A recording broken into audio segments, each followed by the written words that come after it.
Hello friends and students, I am Sandeep Patidar from platinum study classes. आज हम discuss करने वाले हैं टॉपिक कवर करेंगे unsteady flow process. Unsteady flow process क्या होता है ये हम देखते हैं, है ना। Unsteady flow process is that process in which mass as well as energy within the control volume changes with time. Control volume के अंदर मास और एनर्जी दोनों ही चेंज हो टाइम के साथ, उसे हम बोलते हैं अनस्टेडी फ्लो प्रोसेस।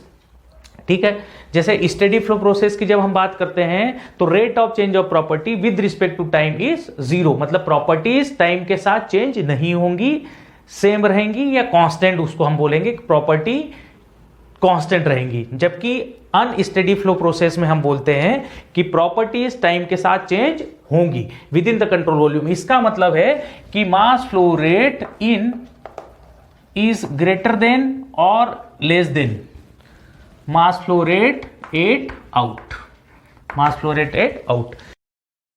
इसमें हमने दो केसेस डिस्कस करने हैं। पहला है टैंक फिलिंग प्रोसेस एंड दूसरा है एम्प्टिंग ऑफ टैंक और डिस्चार्जिंग ऑफ टैंक। तो फर्स्ट केस हम स्टार्ट करते हैं टैंक फिलिंग प्रोसेस, है ना।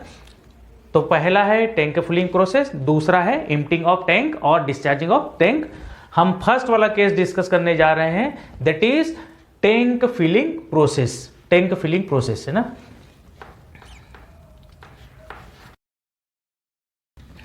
इसको समझने का बहुत आसान तरीका हम देखें तो देखिए, यहां पर फ्लूइड है, ये फ्लूइड फ्लो होकर के आ रहा है यहां पर, और ये वाल्व लगा हुआ है, that is closed.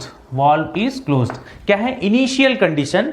When valve is closed, initial condition है जब वाल्व क्लोज है।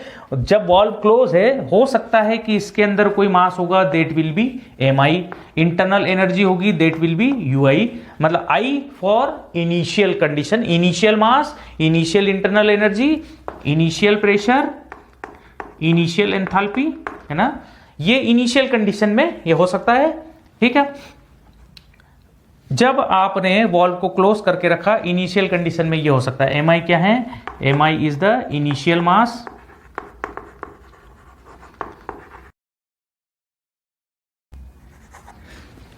क्लियर होगा आपको। mi is the initial mass, ui is the initial internal energy, hi is the initial enthalpy and P is the initial pressure. मतलब tank के अंदर जो fluid है, हो सकता है कि इसके अंदर फ्लूइड हो या फिर इसके अंदर फ्लूइड ना हो, पूरा का पूरा टैंक एम्प्टी हो। बाद में इसका एनालिसिस हम करेंगे। ये वॉल्व क्लोज था। अब आपने क्या करा, वॉल्व को ओपन किया। जब आप वॉल्व को ओपन करोगे तो यहां पाइपलाइन से फ्लूइड फ्लो हो करके इसके अंदर आएगा, टैंक के अंदर। और सपोज टैंक के अंदर क्या होगा, जब टैंक के अंदर फ्लूइड फ्लो होकर के आएगा तो टैंक की प्रॉपर्टीज चेंज होंगी। ये आपने क्या करा, वॉल को ओपन करके रखा, टैंक के अंदर फ्लूइड आ गया है। टैंक के अंदर फ्लूइड आने के बाद फाइनली जब आपने टैंक को क्लोज कर दिया, मतलब आपने वॉल्व को क्लोज कर दिया, तो थर्ड फाइनल कंडीशन क्या हो गई? Final condition when valve is again closed, फिर से आपने इसको क्लोज कर दिया। तो ये इनिशियल कंडीशन थी।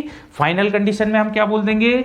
mf, मतलब final mass, final internal energy, final enthalpy, final pressure, कुछ इस तरीके से फाइनल हो गई। तो final condition, these are the final condition. ये फाइनल हो गया, ये इनिशियल हो गया। तो भाई साहब यहां पर क्या है? Fluid is flow from pipeline into the tank when valve is open. जब वाल्व ओपन करोगे तो फ्लूइड फ्लो होकर के आएगा टैंक के अंदर। जब टैंक के अंदर आएगा तो इसको मैंने पाइपलाइन को स्ट्रेस किया, मतलब कहने का मतलब है कि यहां पाइपलाइन पे प्रॉपर्टीज मैंने यहां पे लिख दी, MP small UP. Initial internal energy नहीं, इनिशियल स्पेसिफिक इंटरनल एनर्जी हम बोले, इनिशियल स्पेसिफिक इंटरनल एनर्जी। तो ये क्या हो गया? Internal energy during pipe filling, enthalpy during pipe filling and pressure during pipe filling. Clear है? पाइप फिलिंग का मतलब क्या है कि हमें यह पता लगाना है, देखा जाए तो mp क्या है? mp is final mass minus initial mass. तो यहां पर हम लिख सकते हैं mp यानी क्या है, फाइनल मास माइनस इनिशियल मास होगा। mp is mass flow from the pipeline into the tank, है ना, ये क्या है,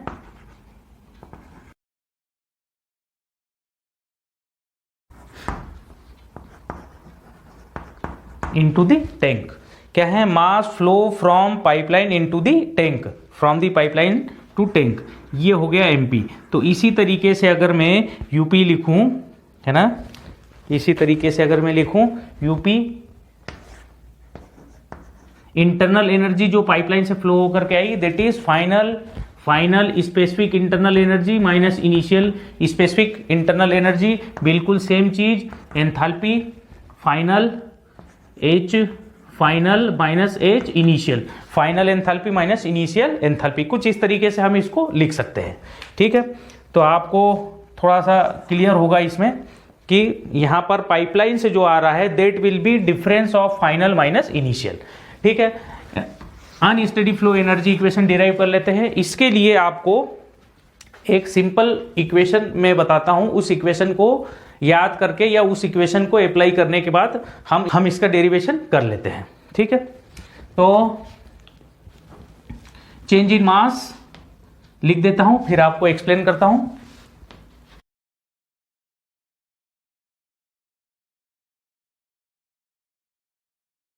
ये इक्वेशन देखो, इस इक्वेशन में क्या है लिखा है, आपको ये पता लगाना है क्या है इक्वेशन। अगर देखा जाए तो अनस्टेडी फ्लो प्रोसेस की ये इक्वेशन है, मतलब इनलेट और आउटलेट आप ऐसा नहीं बोले, ये फाइनल एक इक्वेशन है जिसमें हम बोल रहे हैं change in energy within the control volume, change in energy within the control volume, change in energy within the control volume का मतलब क्या है, final minus initial, will be equals to net energy entering from the pipeline into the control volume, मतलब net energy entering from the pipeline into the, pipeline कौन सी है, ये रे pipeline, from the pipeline into the tank, net energy entering from the pipeline into the control volume और tank plus transitional energy, transitional energy में बी heat और work और बोथ।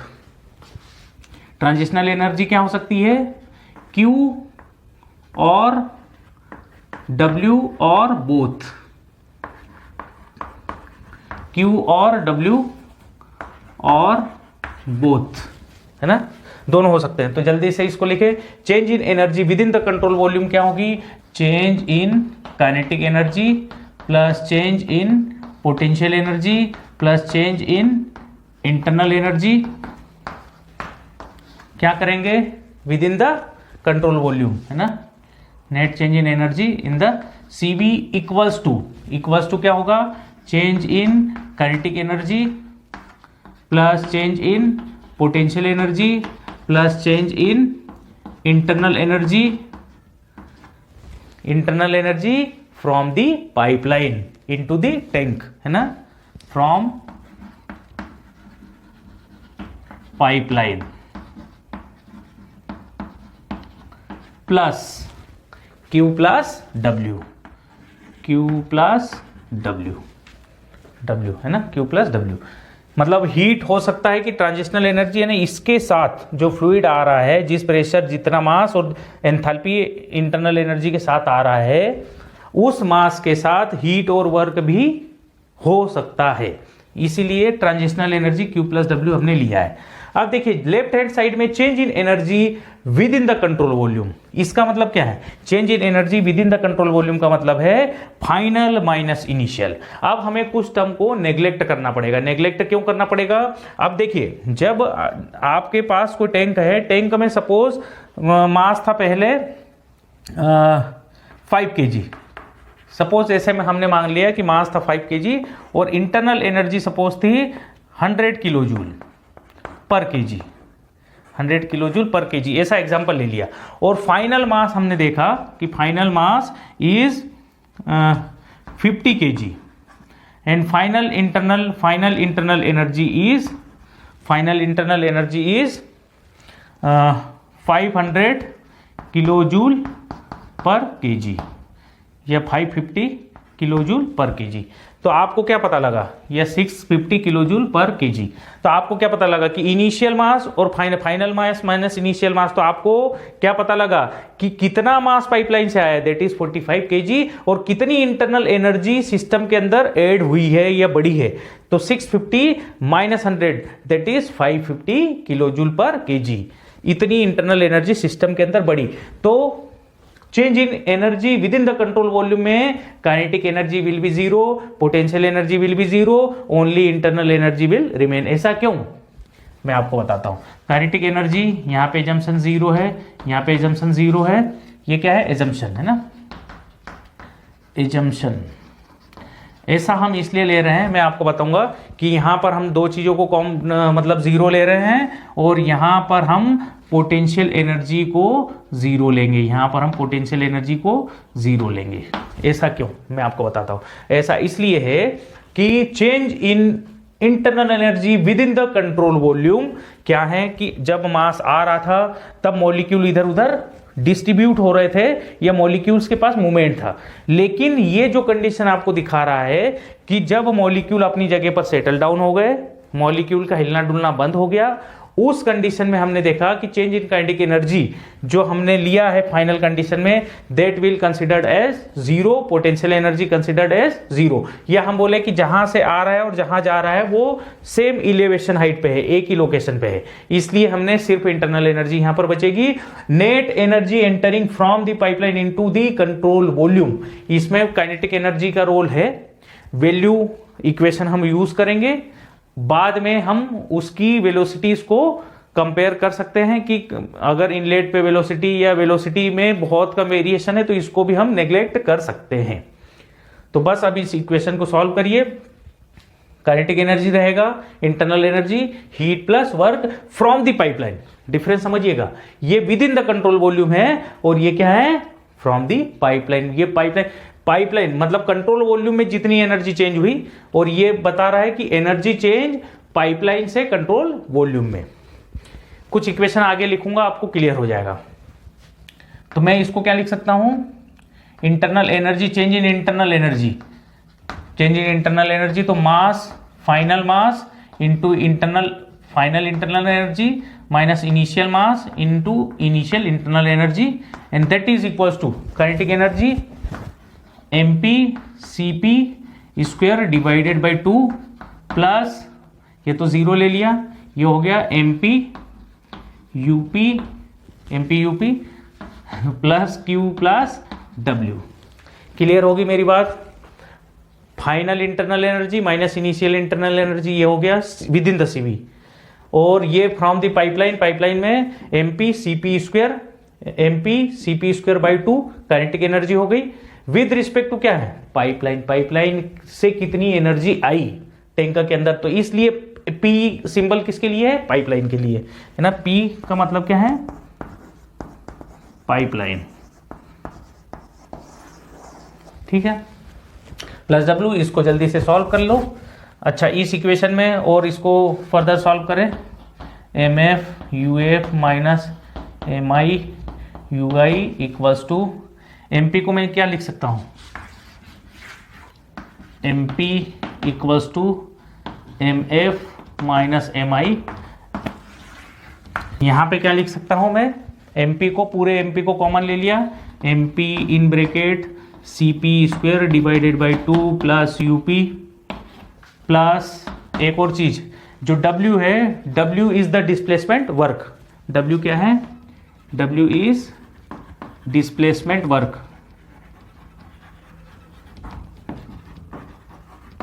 और डिस्प्लेसमेंट वर्क क्या होता है, work equals to pressure into volume. कैसे होता है, वर्क इक्वल्स टू होता है, work equals to force into displacement, है ना, displacement force equals to pressure into area, displacement का एल, इसकी unit metre square, this is in metre, combination will volume. इन दोनों को अगर आप मल्टीप्लाई करोगे तो क्या बन जाएगा, मीटर क्यूब, एंड वॉल्यूम की यूनिट क्या है, मीटर क्यूब। क्लियर होगा। तो मैं यहां पर क्यू लिखूं, प्लस की जगह plus, W is the displacement work that is P into V, P into V, है ना। हमें पता है कि H equals to U plus P small v होता है ना। तो मास को इसके साथ ले सकते हैं हम। तो यहाँ अगर मैं इसको लिखूँ mf uf minus mi ui equals to mp को मैं क्या लिख सकता हूँ, mf minus mi cp square divided by 2 plus up plus h equals to u plus pv, ऐसा हम इसको लिख सकते हैं।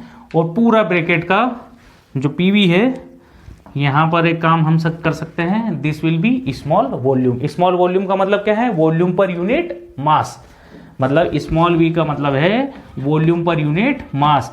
अगर आप मास को अंदर मल्टीप्लाई करोगे तो मास से मास कैंसिल आउट हो जाएगा, p इंटू कैपिटल V बचेगा, एब्सोल्यूट यूनिट, है ना। ब्रैकेट इसको मैंने इधर ले आए थे ना, इसको यहाँ पे प्लस में ले आए, ठीक है, प्लस Q। तो और फर्दर इसको सॉल्व करेंगे। This is enthalpy H, mf uf minus mi ui equals to mf minus mi hp plus cp square divided by 2 plus q। This is the unsteady flow energy equation. Unsteady flow energy equation है। इसमें 2-3 cases हम देख सकते हैं, 2-3 cases मैं यहां पर लिखूंगा, है ना। फिर इसी में हम एम्प्टिंग ऑफ टैंक की बात करेंगे। तो यहां मैं लिख देता हूं, this is the unsteady flow energy equation, this is the unsteady flow energy equation. ये अनस्टेडी फ्लो एनर्जी इक्वेशन है। इसके 3 केसेस हो सकते हैं जो हम अभी डिस्कस कर लेते हैं। फर्स्ट केस देखो, पहले क्या होगा, फर्स्ट केस हो सकता है इनिशियली टैंक इज इवैक्यूएटेड, यानी कि अगर हम मान ले कि इनिशियल मास टैंक के अंदर नहीं था, उस कंडीशन में क्या हो जाएगा, mi विल 0। फिर अगर हम लगा दें कि इफ हीट ट्रांसफर इज 0, मतलब टैंक को इंसुलेट कर दे, in that case Q will be 0। तो फर्स्ट केस, ऐसे 2 केसेस में लिख देता हूं। एक्चुअली हमने जो सेकंड पार्ट देखना है, discharging of tank, discharging of tank के लिए मैं सेम डायग्राम यूज करूंगा और इसको टैंक को जो है इसको खाली करूंगा। मतलब पहले इसमें मास भरा होगा, फिर इसको खाली करेंगे। तो जो ओवरऑल जो चेंज होने वाला है वो क्या चेंज होगा, mi will replace by mf, बस इतना ही है, ठीक है। तो पहले आप इसको नोट कर लीजिए, फिर इसके 2 केसेस में यहां पर लिखता हूं और सॉल्व करते हैं इसको, ठीक है। नोट कर लीजिए आप इसको, देखें, इसको हमने कह दिया this is equation 1, this is equation 1, ये इक्वेशन 1 है। अब 2 केसेस देख लेते हैं। If tank is initially evacuated, लिख देता हूं, क्या कंडीशन बनेगी, if tank is initially evacuated, that means initial mass will be 0 and equation 1 will reduce to, equation 1 will reduced to,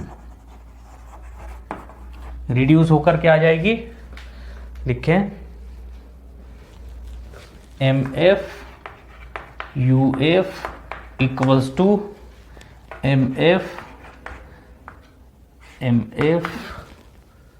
plus hp plus cp square divided by 2 plus q। Second case, if tank is initially evacuated and insulated,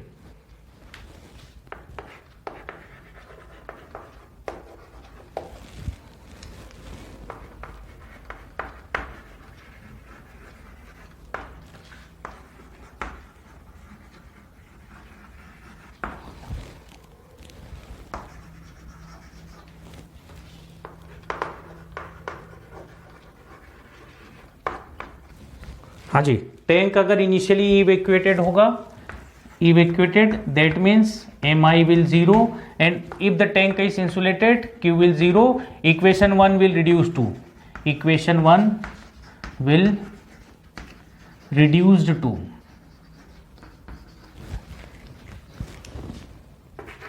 mf uf equals to mf in bracket hp plus cp square divided by 2 plus ये हो गया 0।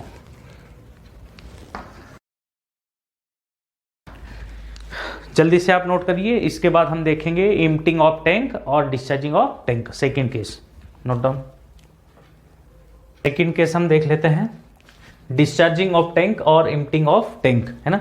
कुछ नहीं करना है आपने, difference खाली ये होगा, इनिशियल कुछ मास होगा, इसको आपको डिस्चार्ज करना है। दैट मीन्स आपको यहां से एरो चेंज हो जाएगा, डिस्चार्ज होगा, इसका मतलब फ्लूइड यहां से फ्लो होकर के बाहर जाएगा। डिस्चार्जिंग ऑफ टैंक, टैंक को डिस्चार्ज आप कर रहे हैं, है ना, डिस्चार्जिंग ऑफ टैंक। तो यहां पे फाइनल मास, भाई टैंक डिस्चार्ज कब होगा, जब टैंक के अंदर इनिशियल प्रॉपर्टी स्ट्रांग होगी as compare to final condition. इसका मतलब यहां पर एमपी क्या है, mass flow from tank to the pipeline, from tank to pipeline. और initial properties, initial mass will be greater than final mass, है ना, बिल्कुल similar. Initial internal energy will be greater than final internal energy. इसलिए हमने याद रखना है कि एमपी क्या होगा, जस्ट फाइनल माइनस इनिशियल की जगह इनिशियल माइनस फाइनल हो जाएगा जब आप टैंक को एम्प्टी करोगे, खाली करोगे, टैंक के पास एनर्जी है। इसलिए इनिशियल मास यहाँ पे क्या आ जाएगा, इनिशियल मास माइनस फाइनल मास, बस ये चेंज होगा, हर जगह वही करना है। यूपी क्या हो गया, initial internal energy minus final internal energy, HP initial enthalpy minus final enthalpy. इसको भी अगर हम लिखते हैं तो M I U I minus M F U F, इतना ही चेंज होगा, M I U I minus M F U F. Okay, यहाँ पे M P M I minus M F, final minus initial, M P. यहाँ का logic आप हमेशा याद रखें, स्टेबल में आने के बाद सिर्फ इंटरनल एनर्जी का चेंज सिस्टम के अंदर रह जाएगा और कोई एनर्जी हम कंसिडर नहीं कर रहे। और ये क्या है, पूरी टर्म ड्यूरिंग पाइप फिलिंग और during emptying the tank. Net energy entering from the pipeline into the control volume को भी चेंज करना पड़ेगा। Net energy discharging from the tank, है ना, ये लिखना है। इसको इरेज करके लिखता हूं,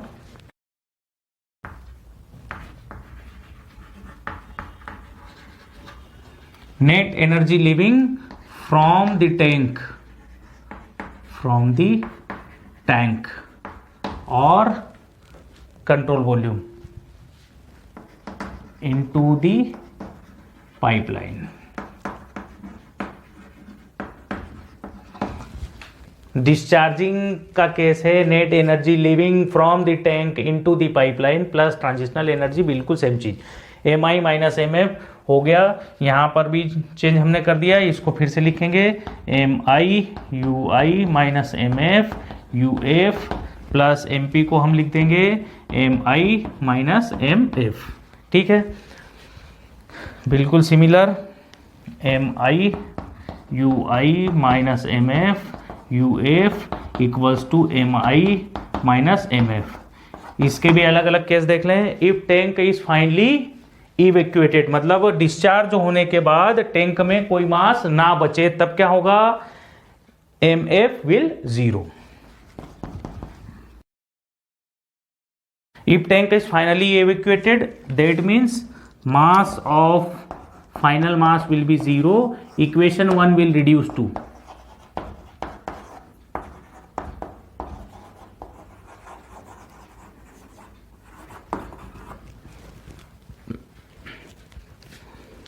इक्वेशन 1 रिड्यूस हो जाएगी, इरेज करके लिख देता हूं।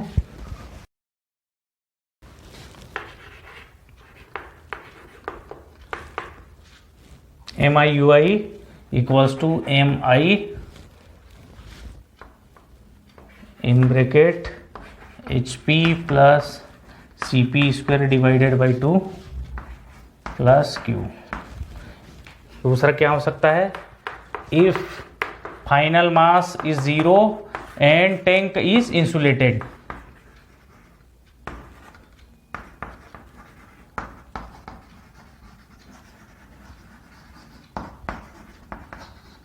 Equation 1 will reduce to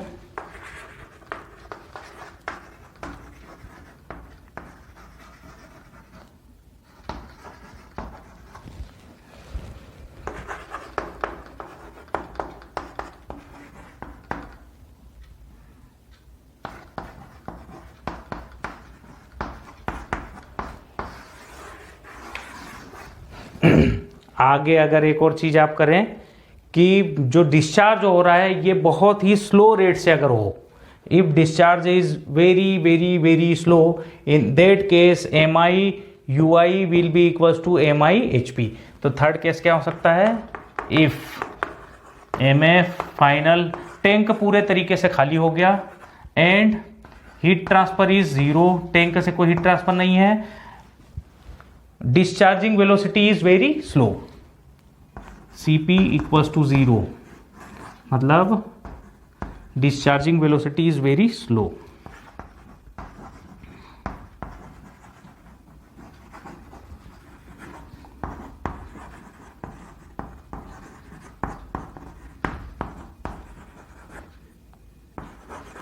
discharging velocity is very slow. Equation 1 will reduce to finally क्या हो जाएगा, M I U I equals to M I H P. M I से एम आई कट जाएगा, M I equals to U I equals to enthalpy discharging from the tank into the pipeline. यहाँ पे C H P का मतलब क्या है, enthalpy discharging from the tank into the pipeline, pipeline में चली गई। ठीक, दोनों केस हमने डिस्कस कर लिए। So please note down students.